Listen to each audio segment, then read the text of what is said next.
That cut short. Hello, good evening, Hello. and welcome to this week's edition of the Mackmyra Inn.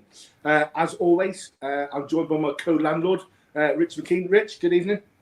Hello, Mick. Hello, Andrew. Good to see you both. Happy Friday. Happy Definitely Friday. Happy Friday. And like Rich just said, our special VIP patron for this evening is Andrew Smith. Good evening, Andrew. Evening. VIP, eh? You boys must have been scraped the barrel. Our special guests in that down the pub, we like to, launch them up a little bit before we bring them down later on in the show. So, you're feeling happy and all good with yourself at the moment, and then we'll get into the nitty-gritty later, and you might not feel yourself like, More of a sticky carpet than a red carpet here, though. That's a proper pub. Proper pub. An indication of where you, you socialise yourself, Andrew, really. The sawdust has all been swept up, though, so it's fine. I think everyone's probably noticed already. It looks like you are actually in a pub as well. I think you've gone to some good efforts there. I've come prepared. If this goes on for a while, I've got enough scampi fries to kind of last me a lifetime because, they are horrible. So, you have to wait till you're absolutely desperate before you eat them, won't you? And I can't think of a worse food to pair with whiskey. Can you? Or maybe like a vindaloo and then scampi fries. That's your taste buds destroy your palate more than that. Well, I'm going to have to stick up for the honourable scampi fry. I'm going to be honest. I'm a fan of the scampi fry. I am a fan I'll get your packet then. Packet for you there. There you go. Everybody, thank you. Rich, are you bagging nuts, are you? I'm a scampi fries man as well, Andrew. So we'll help you get as well. In all fairness, Andrew, Rich is used to having nuts in his mouth, but that's a whole different story. We haven't even had a drink yet, Mick. This is straight out of work. Yeah. I know. Chucking the scampi fries around. So that was a very expensive joke. That I don't even like scampi fries, and I bought them just for that joke.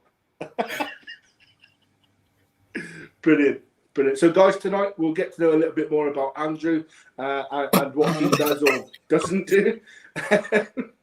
Apart from can I drink whiskey? Drinks. You'll notice that can't stand this stuff. You'll notice the fine woodenware that he's drinking from there. It's all made from oak, which is quite cool. We'll probably touch on that a little bit later on in that as well. Next week we'll be back as well. What have we got on next week, Rich? We've got Charlie Metcalf, brand ambassador for the Balvenie, is coming to join us next week. So we do. But that's a VIP. That's a proper VIP. Well, everyone's VIP. Everyone, if you've been invited in, you must be a VIP. That's of course. We don't just invite any of riffraff. Well, apart from that Jess Lomas girl, she brought the tone down a little bit. Only joking, Jess. Love you really. But on the Thursday night before that, Rich, we've got our core plus Grand Thé tasting as well. So our monthly tasting with our core range and our Grand Thé. So everybody has brought a pack for that. Then tune in on Thursday night at 7:00. Or if you just fancy coming along and seeing what me and Rich have got to say about our core range and the Grand Thé as well, that would be lovely, and we'd love to see you. So that would be 7:00 on our YouTube and our Facebook channels and that as well. But I suppose it's that time. So that must be around about 6:05. And with that in mind, 6:05, that must mean it's mine and Rich's round. So, Andrew, what would you like this evening? What are you having to drink? You guys are paying, yeah, so that's good. Oh, obviously. I've got a wee dram that half choked me there. I've got a little Mackmyra cask sample here. I have no idea why I would have possibly have that in my possession, But yeah. Are we live now to start up? Nice. Rich, what have you got for yourself, sir? Well, I don't know when we might be talking about that car sample. Bit later. But have you got the same? Shall I do that round? Yeah. Well, I've been looking very much forward to it. I think we've been talking about it for a few weeks now on here. So I think what I'll do, I'll start off with the Spence cake because that's what I had to hand. So Swedish oak, 100% ex-bourbon cask, 10%, 18 months in Swedish oak. Spicy and peppery. That's 10% of that 100%, by the way, guys. Rich is not that bad at maths. He didn't mean 110% liquid, okay? 100% is in bourbon casks until the last 18 months when 10% is moved into something else. Yeah. Oh, brilliant. But cheers. Good tip. Guys, so this evening, I've invented my own cocktail. I've called it a headbanger. Now, normally I do a variation on more well-known cocktails, shall we say, using Mackmyra Inn ingredients, etc. But then I thought, what am I going to do? And apparently I thought, you know what, I've been a bit tired today, so I need a bit of a live there. So I've gone and I've called it a headbanger. For any bartenders or any really good cocktail people out there, if there's already one called a headbanger, please tell me. I'd love to know. But this is 2 parts Motorhead, 1 part coffee liqueur, and topped up with some Red Bull. So that should keep me awake until at least the end of the show, if not through the rugby. So that's why I'm wearing my Glasgow Warriors shirt this evening. The mighty Glasgow Warriors are playing at home, just down the road. So I'll be off to, well, not off literally, to see them. 1, it's tanking it down with rain down here in Glasgow, and 2, obviously because of restrictions, we can't go to the rugby. But I'll move from this couch to my other couch to watch the rugby after the pub this evening. Well, Mickey, I'm glad you've gone from murdering other folks' cocktails to just murdering your own ones. That's, I mean, really, let's be honest, Red Bull has no place in mixology at all. So, you know, good luck with that. Not coming from a barkeep or mixology background, Nick. Do you know what I mean? I just like to throw things around and see how they're going. Actually, it's turned out not too bad. Now, it's not a session drink by all means. No. I mean, I'd like to see that. I would like to witness that. I want to see Mickey Plummer after 5 headbangers. Just talking really fast and really excited. Yes. So if there is in at the end of lockdown. Mick, if there is a headbanger already out there, you can always just add a number on the end of it and just call it your own anyway. Headbanger 1, 2, 3, Swedish depending. headbanger or something like that. Do you know what I mean? Let us know what everyone who's joining us from home as well, our patrons from home. Hello, Jess. What you've got in your glass this evening, and whether or not you'd follow suit with Mick and have his Red Bull cocktail. What do you think about that? Yeah, interested to hear. So we've got some good ones coming in this evening. I suppose the first order of business this evening is let's get to know our VIP patron a little bit better. So, Andrew, who is Andrew Smith? Tell us a bit about yourself, sir. I just keep waiting for the VIP to show up. You just got me instead. So you're a good standing. I know, that other guy was a shame that accident he met. Never mind, but I'm from Little Brown Dog. I'm one half of Little Brown Dog.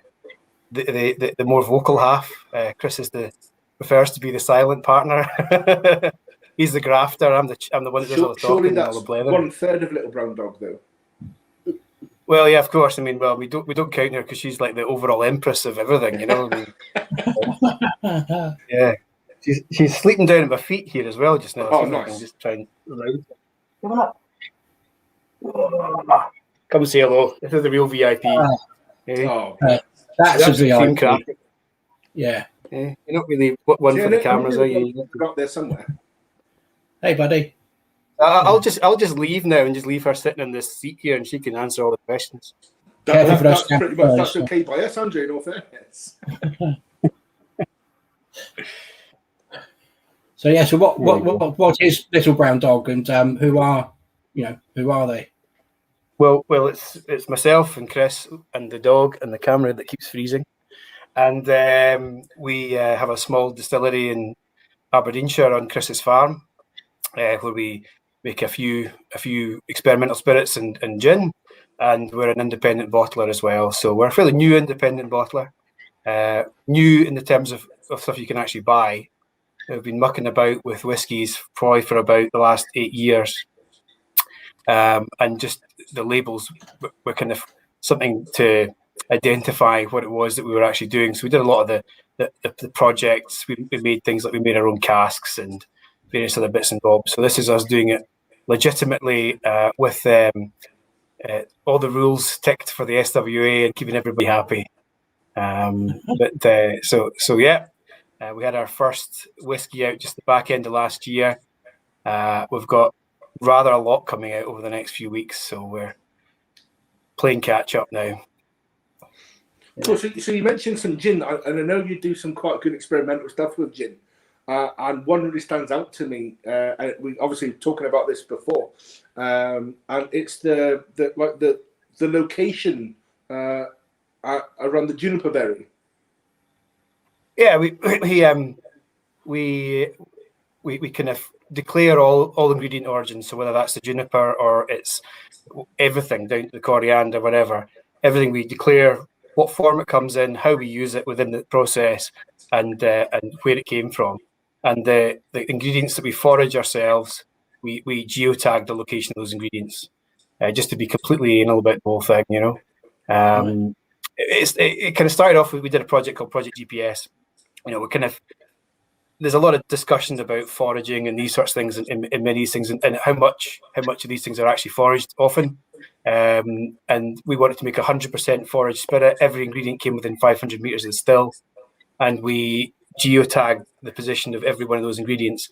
And when we made our core gin, the LBD gin, we wanted to carry over some of that ethos. And so each batch we will record where things come from, and we use the app What Three Words for that, because it's the hipster way we could think of doing it. I think that's awesome. I mean, that's fantastic. Yeah, I think it's obviously there's a hot topic about the merits of terroir and things in whiskey, but I think provenance, giving people a sense of place or where something's come from, whether or not you can discern any sort of flavour difference in there is debatable. But actually giving people an idea and a bit of knowledge and background, I think is fantastic. I really buy into that sort of thing, because the amount of whiskey, I mean, you look at behind any three of us, the whiskey and gins or whatever we might buy, it's nice to know a little bit more about something before you do it. So absolutely, I think that's awesome.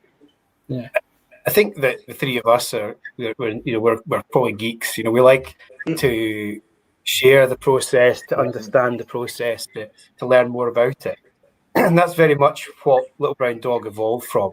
You know, a need for understanding more, and then trying to work out what happens if we do something differently. You know, how does that affect the process? You know, we went, if you want to talk about terroir, we did Project Peat, and that was where we took peat from around the country. We crowdsourced that. I see that Jo Lawson was on here earlier on. She sent me a sample of Lefroy peat, and we made little kits to try and understand where the regional differences with peat would produce different flavours. And that was really good fun. I really enjoyed that, and I think a lot of folk enjoyed the process too.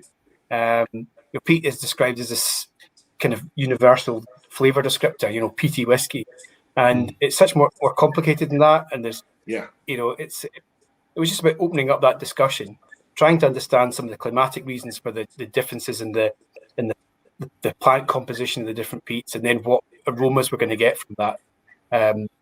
That was a driver behind that. And again, it's about, that wasn't a commercial process. That was just about, we want to do it. We want to see what effect it has. And we ended up just geekery about the process, really, more than anything else, and just curiosity. And we ended up peat smoking a cask with the combination of the blended peats, to try to get a peated Glenfarclas, to see what a peated Glenfarclas would be like. Wow.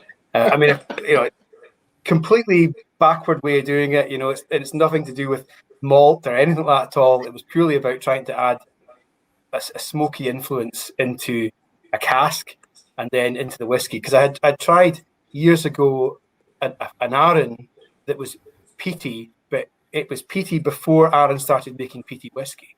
Mm-hmm. And by mistake, an Islay cask had turned up and been filled, and that whiskey had taken on, you know, some of that flavour. So that was the kind of the spark for that idea, you know. There was a so how does that work? Sorry, that when you try and get the peat into, you burn some peat and suspend a cask over it and get the smoke. Basically, using a smoke gun, we just basically filled kept filling the cask with smoke. I mean, it's not something I would recommend. It's not something that I can see taking off in the industry. I think the SWA can relax right now. I don't see any distilleries doing this anytime soon. Maybe Mackmyra would do it, because you guys are mad enough to try that kind of thing. But I don't think that would be. Any ingredients have an interesting secret. Yeah. See that comment there. I do see for about 3 meters, because it's 3 meter squares, right? Yeah. If I'm in a kind of patch of something, and it's maybe more than 3 meter square, and the thing's jumping about between squares, I'll just pick the one that's got the more fun words. So I think what John wants to know is, are there any of those 3 words that stand out to you to say, oh, that patch is pretty cool because of that? I mean, I'd be totally lying right now if I could recite all the 3 words that I remember. Of course. Every now and again, there's some random ones that come up. We when we bottled the Arran whiskey, we what 3 words marked the still in Locranza Distillery as a kind of clue in the run up. And I think it was quite apt, but I can't remember off the top of my head what it was. Shimmers, something or other. But anyway, it was it was good fun. You know, and that's the first time I've heard about anything like that using the 3 words app. Which, if anybody doesn't know, download it. It's really, really good, especially if you've got kids with phones and all that sort of good stuff, and they have a habit of getting lost because you know what kids like, absolute nightmare. But download it. These 3 words, it's called.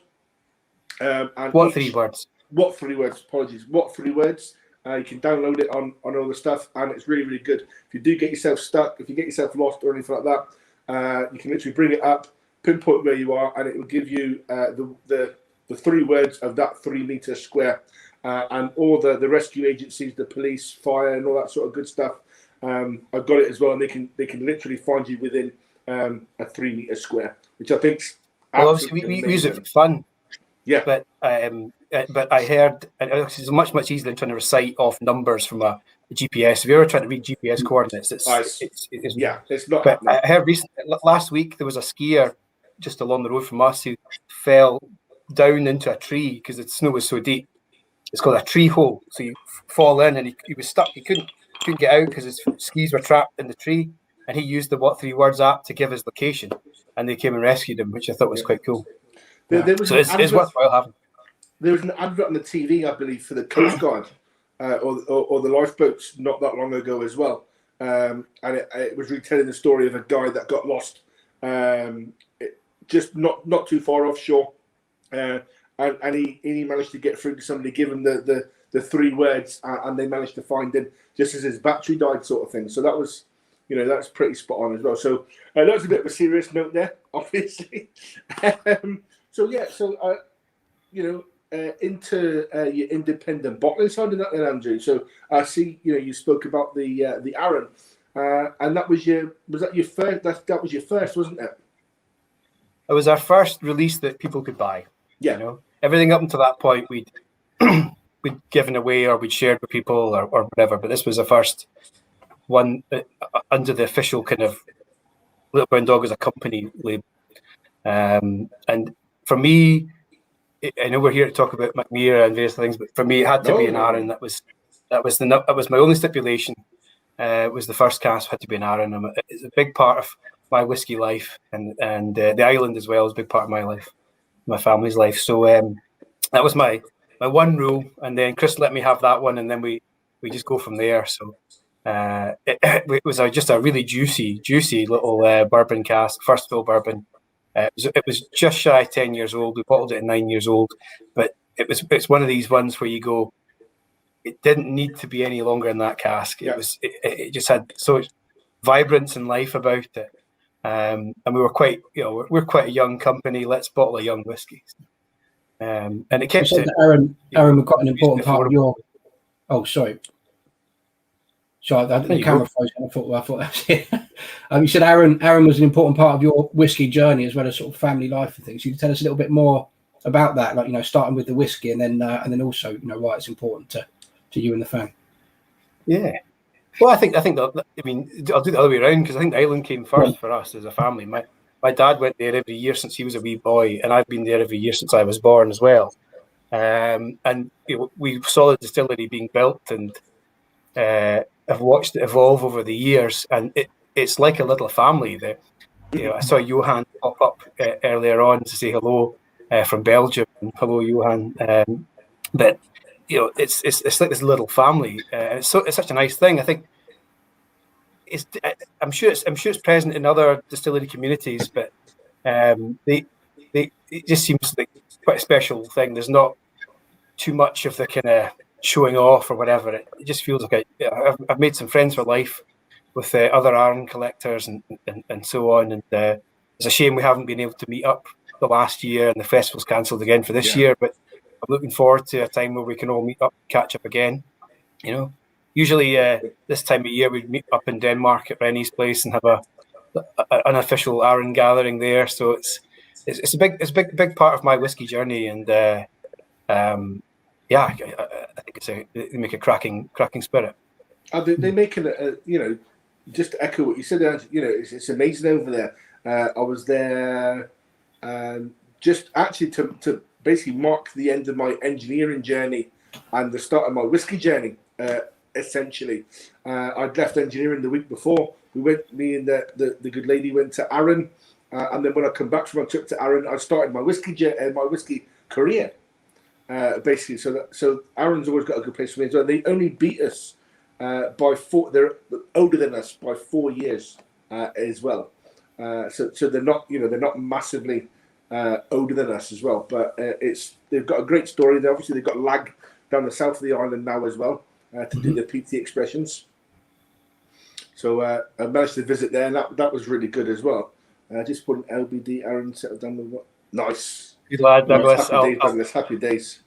I'll pay Douglas his fee for mentioning that later on. But no, your Arran really sold out pretty quickly, though, eh? It did. It took us totally by surprise.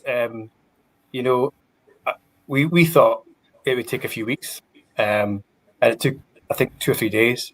Yeah, it really took us by surprise. We still get folk now asking us for it, and I just wish I'd get more myself. I'm not surprised. I mean, the bottle looks lovely. Do you know what I mean? I'm loving the dogs on the bottle, the simple label. It's a great looking product. I don't know if I used to make those bottles by myself. We used to have to hand etch them. And they took forever. A total nightmare to make. I've got one of the old ones here. I think of it. Something else. That's the other way around. But that was like that's how handmade that. If I can get out of the way, the camera will be focused on me in a minute. Is it going to focus? It's been working perfectly up until now. There we go. So that's handmade. Oh, that's cool. It's a real pain in the backside to make that. Yeah, that must definitely be time consuming without questionable that.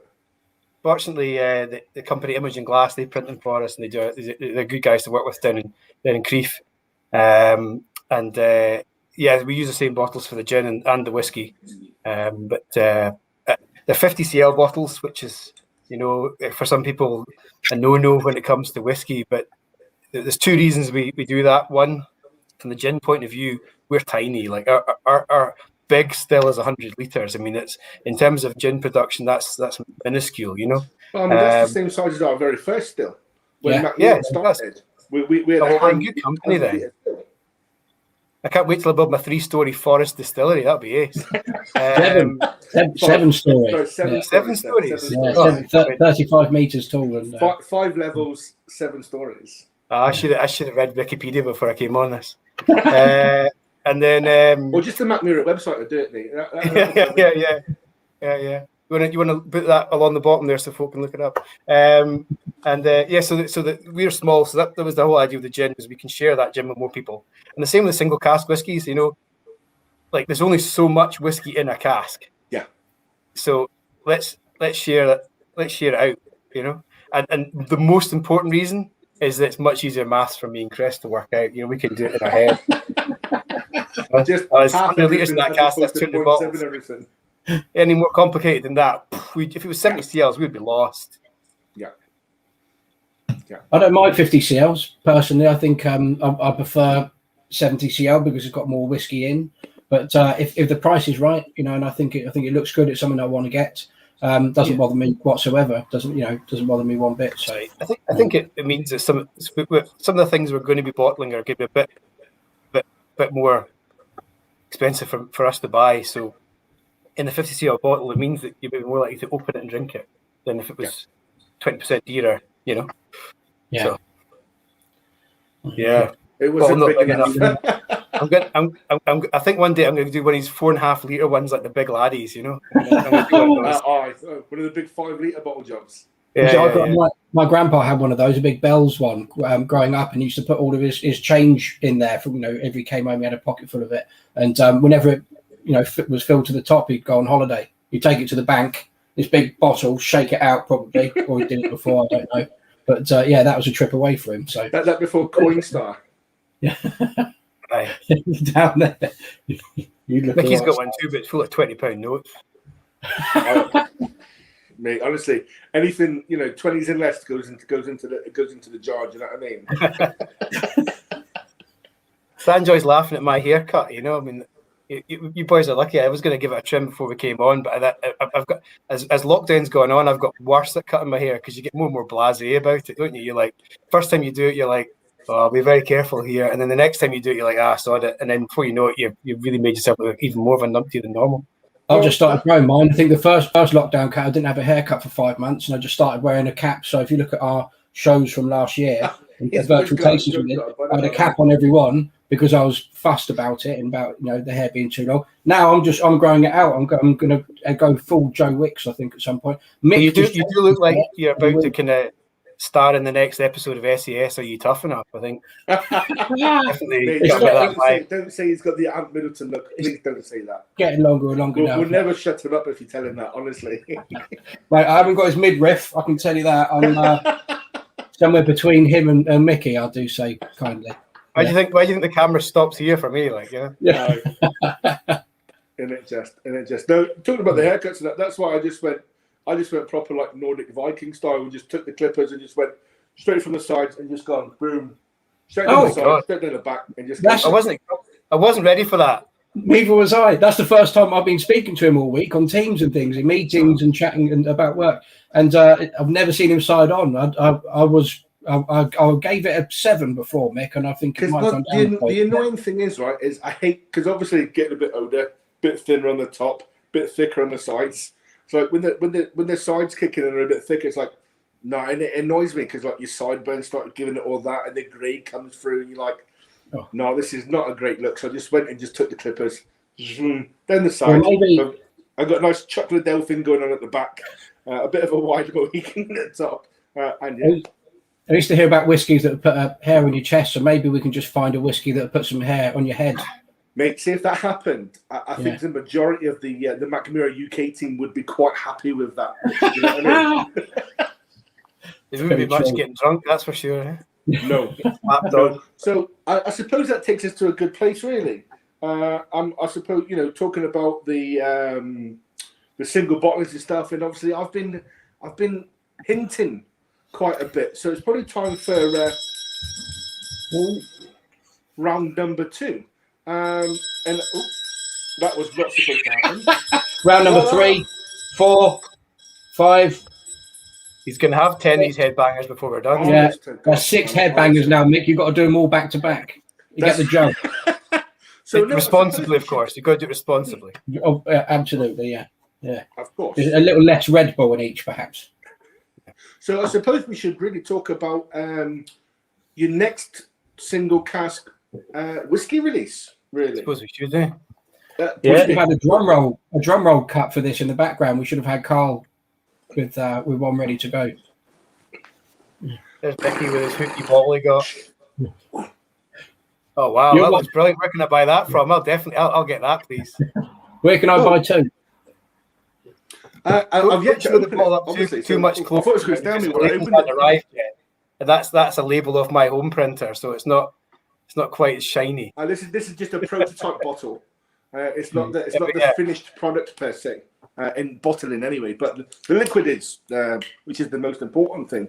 Rich, you've got a wee sample of it. Yeah. Obviously, Andrew, I hope you've got a sample of it. That's what I'm drinking just now, actually, to be fair. Yeah, should we tell people what it is? Who wants to take it away? Well, we'll give it to the man. Yeah, we'll give it to the man to talk about because he chose it. Yeah. I mean, we were lucky to have the choice of 3 casks from Mackmyra, which all 3 were excellent, to be fair. And it was a bit of a decision to plump for one, but we went for the 12-year-old Virgin Oak cask. Of the 3 whiskies, for me, it was the one that I enjoyed most, and I felt had the most amount of character. I think when you're picking single casks to bottle, of course, quality is fundamentally important. That goes without saying. But I think we should also be bottling things with character, something that's a bit more interesting, something that might be lost in a vatting or a blend. And for me, this cask had loads of character, loads of spice. It's like it's a proper flavorful dram, you know. I'll bottle whiskies for different reasons. I'll bottle whiskey because it tells me something about the spirit character or that particular cask. Obviously, there's a lot of oak influence in this because it's a virgin oak cask. I think it's almost like a Swedish bourbon, you know, almost, you know. It's got that kind of that spiciness to it, and that real rich side palate. But I really hope the folk enjoy it. I'm looking forward to sharing it with people and getting them to have a wee taste of it. Well, this is the first time I've had it in a glass, and that nose alone, that is rich, and there's some dark spices, and there's some sweetness to it as well. I hear exactly what you're saying with like a Swedish bourbon perhaps, but then one that's not, one that's been in the cask a little longer, so it's taken a bit more of that sweetness and sort of gentle spice from it. But equally, it's not been battered to death by the oak. You know, you can still understand it as a Mackmyra. It's still got that character, and I mean, I'm happy with it as a bottle. So. Well, skull. Yeah, definitely. Cool. Yeah. Cool. And just to give the people at home a bit of background there, so this was matured for 12 years in a virgin American oak cask down our Bodus mine. And as most of you will know, and if any of you are new, the Bodus mine is an ex-iron ore mine, 50 meters below ground, just outside of the town of Mackmyra. So it's a bit further away from our distillery now, but it's closer to our original, our first big boy distillery, as we say, at Mackmyra Brook. And yeah, so the humidity down there is like 99% RH, which is ridiculously high. So we don't lose a lot of liquid. So when you put a 200-litre cask down there for any number of years, so like 12 years, you don't get 200 litres back, but you get a lot more than you would do if you matured this cask in Scotland. Yeah. But what we do suffer from is a bit of a bigger drop in the ABV, so your alcoholic strength. But this is still at cask strength, 12 years old, 49.8. 50.4 got on mine, but you tell me. Between you guys selling it and us bottling it, the ABV dropped a wee bit. Okay. But so it's just below 50. But I think it's perfectly drinkable at that. That's the sweet spot for me. That's the sweet spot. Almost across the board with any whiskey, really. I mean, it can depend, obviously, but I mean, the thing that made me, obviously, when we first saw this, Andrew, I was sent the samples, you were sent the samples, and we did our tasting and stuff. In a 50cl sample bottle, you can only get a rough idea of the color, but seeing it in the bigger bottle, I mean, the color is just, that is phenomenal. It is beautiful, actually. It is. That is a beautiful color. When you see it in the tank before we bottle it, it's like this great big deep well of amber. Mm-hmm. It's absolutely beautiful. It really is. I mean, don't buy your whiskey because of the colour of it, please, people. I mean, don't fall into that hole. No. But, I mean, it is nice to talk about something that is pretty that way around. But it's nice when it's natural. When it's natural, it is nice, though. I know we shouldn't base our decisions on it and everything. You're totally right. But when something is dark, it is fun to be excited about it. When you we're all drawn to the darker whiskey sometimes. Yeah, it's even better when you know it's non-chill filtered. Yeah, it's naturally coloured and it's coming in looking like that. Do you know what I mean? Hattie's your number one fan, so she's a bit disappointed there, Andrew.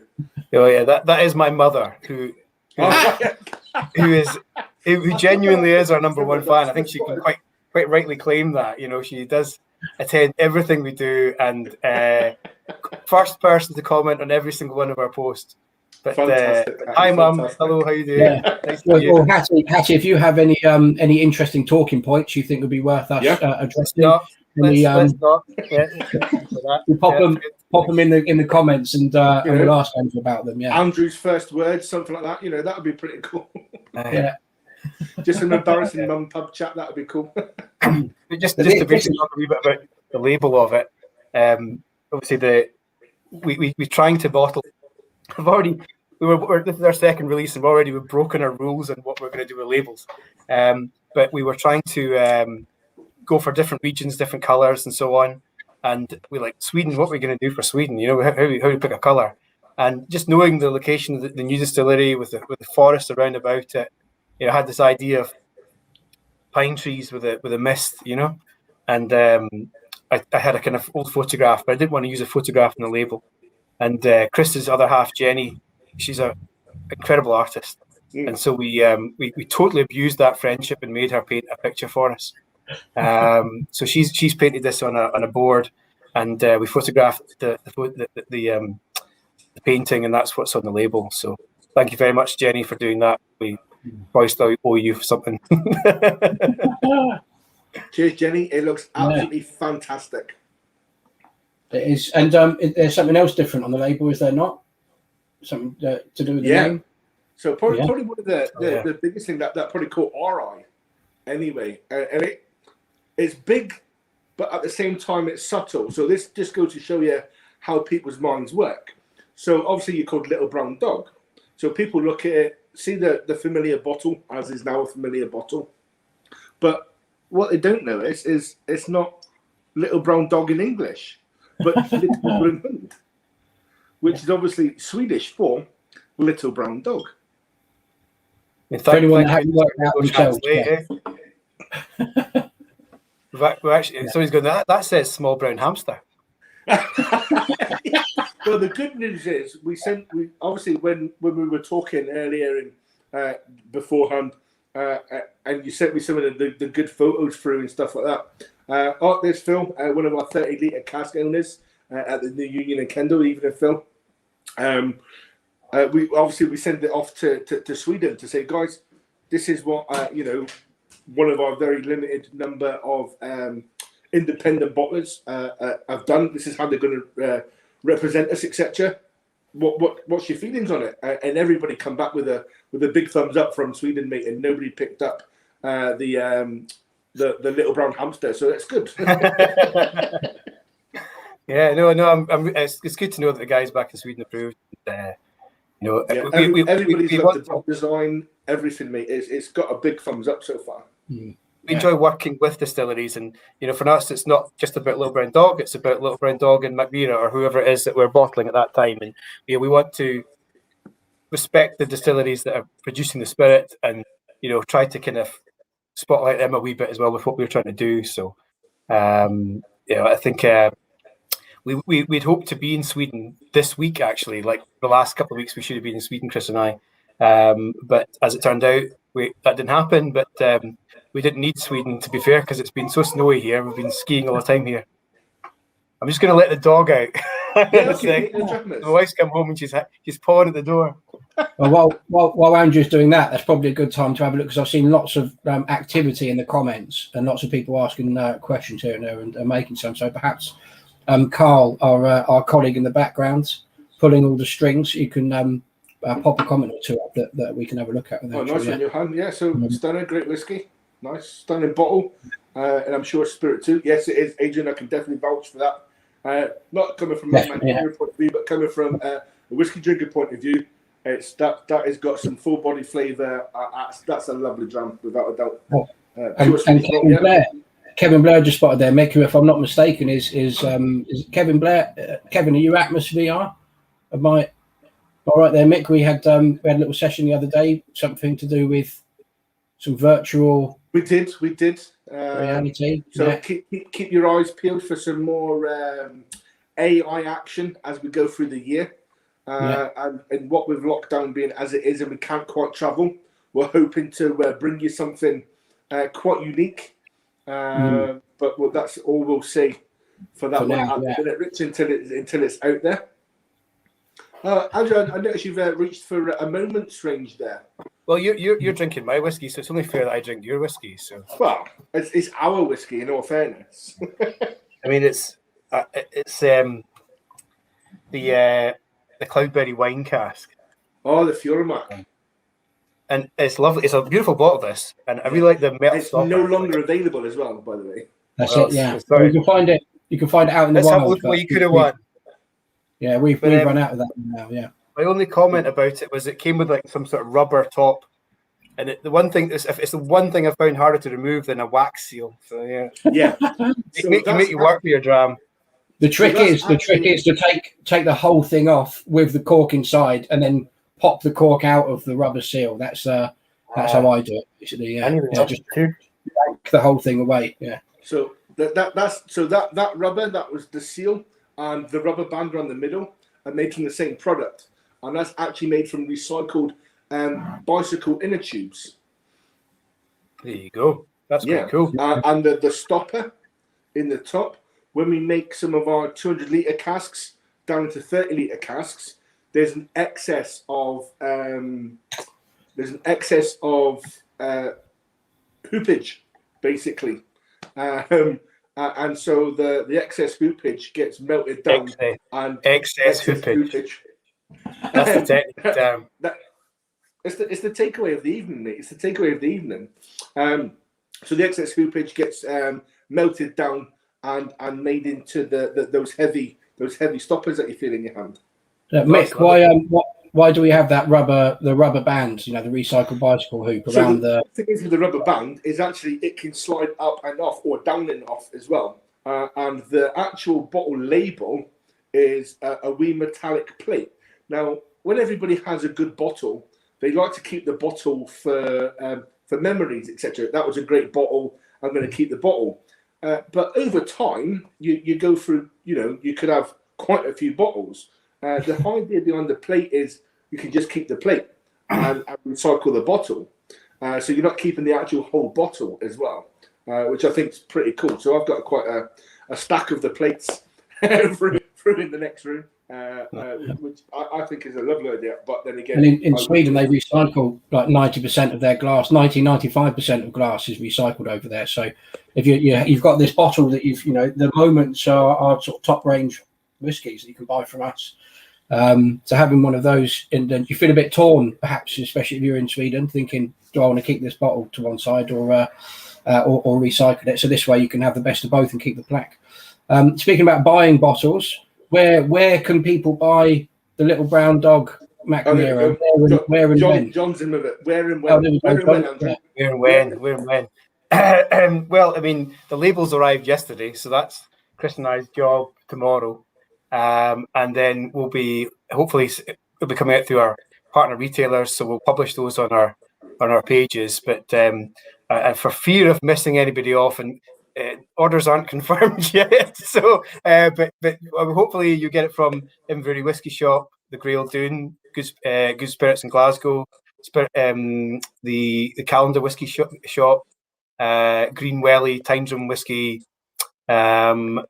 From a Strong Water Company, from Aberdeen Whisky Shop, and from Robbie's Drams and Air. That would be that's a few places to try, and also from our website as well. So a lot of those stores actually stock Mackmyra core ranges and things like that as well. And if you go in to get a Little Brown Dog and they don't have a Mackmyra core range, ask them why not, and they can get in touch with me. Not a problem at all.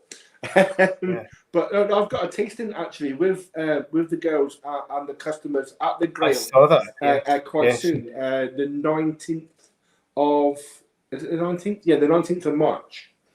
So pay attention to their Facebook page and stuff like that. And obviously, guys, if you want an update on all things Little Brown Dog, go to their Facebook page and like them. And I'm sure that Andrew and Chris will be updating as they know a bit more, quite frankly. Oh, there we go. Can they be pre-ordered? No, because I'll forget, and then you'll blame me. So we'll try to give everybody as much a heads up as we can, because there's a few more of these than there were of the Aaron, but we don't expect them to stay around for too long, really. So no, I don't. But again, I'm going to buy up a load by myself. In all fairness, this is delicious. And I've had a bit of time to sort of sit and chew it over and things. Yeah, it does benefit a bit of time in the glass as well. Yeah. I think that is marvelous. I think most. I'm looking forward to. Oh, sorry. I was going to say there's been a handful anyway, not many, but maybe two or three single cask Mackmyras out, for sale in the UK, and I think they've all been so far. I think just ex-bourbon, which have been delicious. That one, in fact, I can see behind you. I've got the same. The dragon dram. Charlton whiskey. Chorlton, which yeah, is fantastic. Dram, I like that. yeah. That's a Chorlton and Caden Heads. That's Caden it. Heads brought two out, I think. This is very different to the pair of them. This is to any of those. This is really they're great, but this is something very standard. It's just something different, isn't it? Yeah. And you know, I have to say it's been an absolute pleasure to work with Mackmyra and to have the opportunity to bottle one of their casks, because I've been really interested in what Mackmyra have been doing and what Scandinavian distilling has been doing for a number of years now. You know, we went out to the show at Malmo a few years ago, had a fantastic time. You know, I mean, I just love some of the differences between Scandinavian distilling and what we're allowed to do in Scotland. You know, the goalposts are a little bit wider for you over there. You've got to the Cloudberry wine cask. You know, you wouldn't get that in Scotland. Green tea. Well, let's look at Grand Thé. Last year's spring summer season. You know, XL Rosso casks with green tea in them. Do you know what I mean? You know, you can't imagine. I don't even know how you call that up, to be fair, but I just love that. I think it's a shared philosophy, this idea of experimentation, but not just for the sake of doing it, because you're making something that's tasty. You know. And that fundamentally has to be the most important thing, is that it tastes good at the end of the day. I can get why you'd be into Swedish distilling and us in particular, because what you've been doing is quite innovative with your geotagging for things and foraging and trying to do something that's a bit different, a bit against the grain. And we do the same thing. We've got that. You've got some more constrictions perhaps when you start doing more and more with Scotch, but. I think the line is, we respect the tradition, but look to innovate within it, and to do new things. There's definitely a fine line, isn't there? I mean, I think you've got to be very careful that, it's just because I think one of the reasons that Scotch whisky does so well is that the rules are quite strict. And even within that strict format, there is a huge room for diversity. I think that Scotch whisky and whisky generally is probably one of the more diverse spirit groups, far beyond vodka or whatever, and that's with a very limited number of ingredients. You're not going to adding raspberries or whatever into these sort of things like that, but it's such a hugely diverse spirit. And I think that's one of the reasons that Scotch whisky has benefited because of these very strict rules. And when it's interesting, we're now seeing Japan they've brought their rules. Ireland's gone through a bit of a rough patch with I think are now learning from that and are moving through and will be changing the category that way, and I think clarity and open discussion help these things. But certainly for our point of view, one of the draws to working with grain neutral spirit and rectification, gins and these sorts of things, is that you've got free reign. Crack on, do what you want to do. As long as you're not going to poison anybody, make it. And there's the key right there, sir. That's a kind of important part, obviously. Yeah. But, a returning customer is a good customer. But it is this totally you can whatever you can imagine, pretty much you can use. What sort of botanicals do you use? I don't know if your recipe's a secret or not. I'll back off. We're far from secret. I mean, that's the well, I mean, I mean, you've got these geotags. I didn't know if you just had the location, and then people had to maybe get there and then sniff out what berries. We haven't had folk wandering around Chris's farm with smartphones just yet. Maybe that day will come, but hopefully not. We did do a competition where we hid a token on Benihee, which is the hill behind us, and made folk find the clues to the 3 words and then go find the token, which was quite good fun. But we've not had folk going around the farm yet. We just want to use what's available to us and what's sustainable. So obviously the projects, we can be a bit more random. We can be a bit madder. We can pick because it's just a small batch. But with the gin, because it's our unlimited edition, because we want to be able to keep making it, and we don't know what the demand's going to be like in 2 years' time. We want to make sure that whatever we were taking was sustainable. We could continue to harvest that without causing damage to the environment around about us. So, we're very lucky to have these things right in our doorstep. So that I like to use them for that reason, but Chris likes to use them because they're free. There's lots to be said about both aspects, mate, in all fairness. but I think one of my favourite ingredients to get, it's become a bit of a ritual each year, and that's the birch sap, because we've only got 2 weeks roughly of the year that we can harvest this, and it's become like a kind of bit of an annual event. I used to do it just for fun, for cooking, or to make jellies or syrups, and it's such a fantastic ingredient. We've had a Mackmyra moment. The EFA was birch sap wine cask. Birch sap wine, yeah. 19 of those and one cherry cask wine, or 19 thereabouts, and that's one of my favourite expressions. I do have one quick question, and please forgive me if you said this at the beginning, but whereabouts is the farm? What region are you in? What sort of part? So we're in Aberdeenshire. We're in the northeast of Scotland.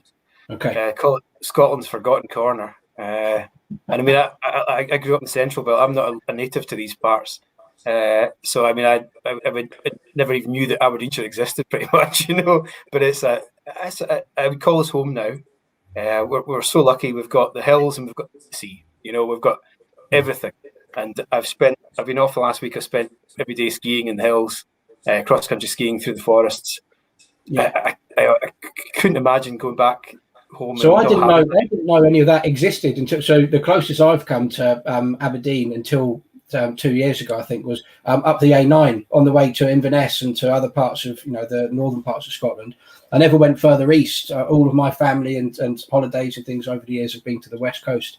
But my fiance Heather's, her family are from Bannerter, so not too far from Aberdeen. Yeah, and so coming from A9, I think we stopped off at Edradour and then cut through the Cairngorms from there. Yeah, and I don't know what it was. I'm not too bad at reading maps, but I've seen on Google Maps this big green space for the Cairngorms, and just thought it was some big forest rather than mountains and ski resorts and things like that. So if you live around there, I think that's a great activity to go and do, like you say. Yeah, skiing in the winter, the mountain biking in the summer. We've got the sea.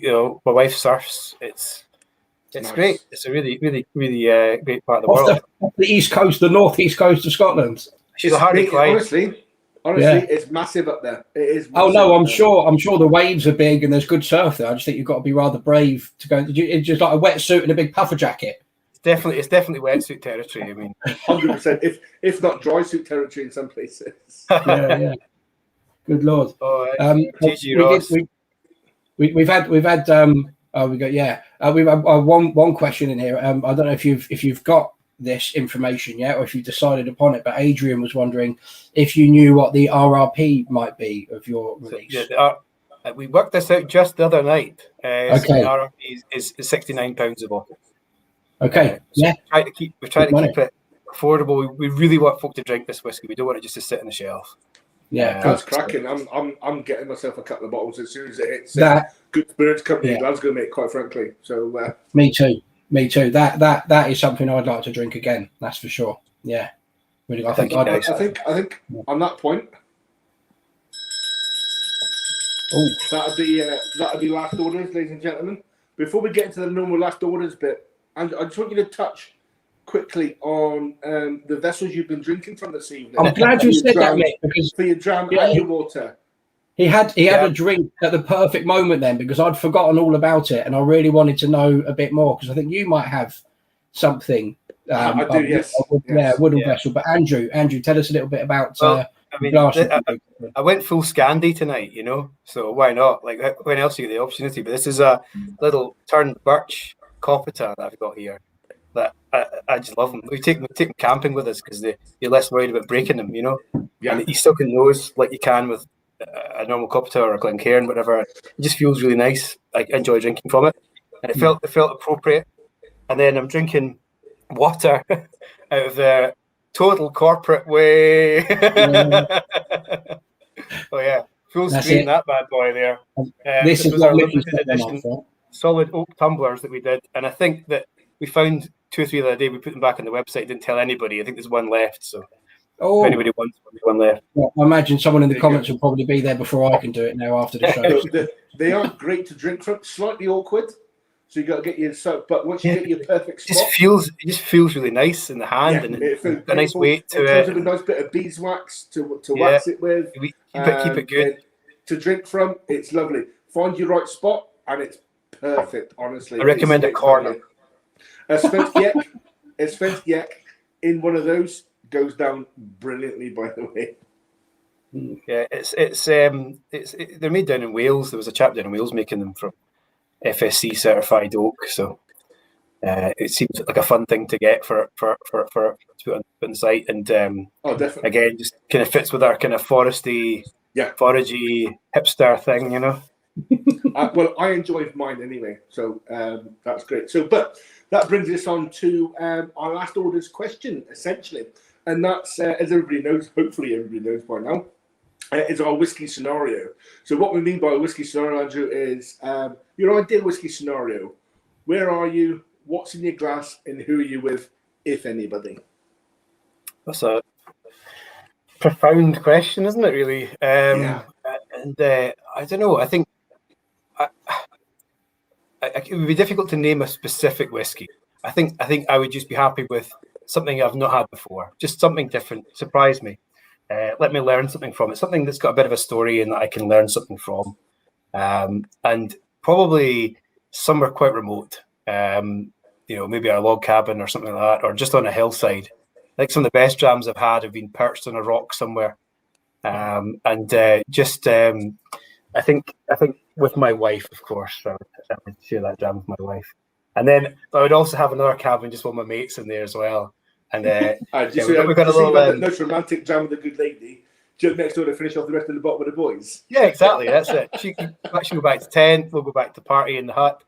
We've got a great community of whiskey friends in the Hip Flask Hiking Club, and we've got each other through lockdown the last how many weeks. They are hooked. Some very, very knowledgeable people there, and there's absolutely zero pretension. There's no showiness. There's no trying to outdo each other. There's just having a laugh and enjoying some very, very good whiskies. And I'd like to thank all those guys for Mum approves, Andrew. I saw that pop up a moment ago. Your mum. You know, I'm sharing whiskey with her. Well, as you mentioned you managed to include your wife in it, I think. So, I think your mum instantly approved of that part of it. Yeah, mum approved, so you're good. You're not getting drunk today, son. Brilliant. But Andrew, honestly, I think that's we need to wrap it up there. Thank you very much for your time tonight, sir. It's been an absolute pleasure. Rich, just want to recap on what we've got coming up over the next 2 weeks? So this Thursday coming up, we've got one of our monthly core range and seasonal tastings. So our core range whiskies with our green tea, the grunted tea that we mentioned earlier in the pub. Which is our spring summer release from last year. So 11 months ago or so now. Ooh, that must mean we must have a spring summer release coming up quite soon. We do. There's something bubbling, mate. I don't think we've it's still quite tight-lipped, perhaps until the early part of March. Andrew's Capita might come in useful for him for when the new one comes out. But that's all. You boys are so slick, so slick. So we've got that on Thursday. So I think there might still be packs available for that. To have a look at our website, mackmyra.co.uk, see if you can sign up to it. It's basically the same sort of format as this. Mickey and I turn up and walk everyone through a bit more detail about Mackmyra, our history, our journey over the last 21 years now, and then talk about the whiskies, obviously, as well, and get stuck into the drams. Then on Friday, we're back, Mickey and I, for another virtual pub, another Mackmyra Inn session, where we're joined by Charlie Metcalf of the Balvenie, who's coming to talk to us a little bit about what they've got bubbling. We'll talk about what we've got in the works and share a dram or two as well. So looking forward to that. Charlie's been very generous so far. He has. I quite enjoyed receiving my pack yesterday, Rich. It was it was a sight to behold. He's just making me look bad now. He's just making me look bad. No. You gave us scampi fries immediately. You gave us scampi fries. Yeah. So my day started quite well yesterday. So I received my package from Andrew from a prototype bottle. Then about an hour and a half later, I got our present from the Balvenie, and it's like, it's not a bad job, is it? I mean, let's be honest, Rich, it's not a bad job, No, we're doing okay. So I think, So anyway, guys, like I said, Andrew, thank you very much for joining us this Thank you very evening. much, boys. Rich, a pleasure as always. Ladies and gentlemen out there, thank you very much for joining us this evening. Your comments and interaction have been great as always. We shall bid you good night and skål. Cheers. Skål.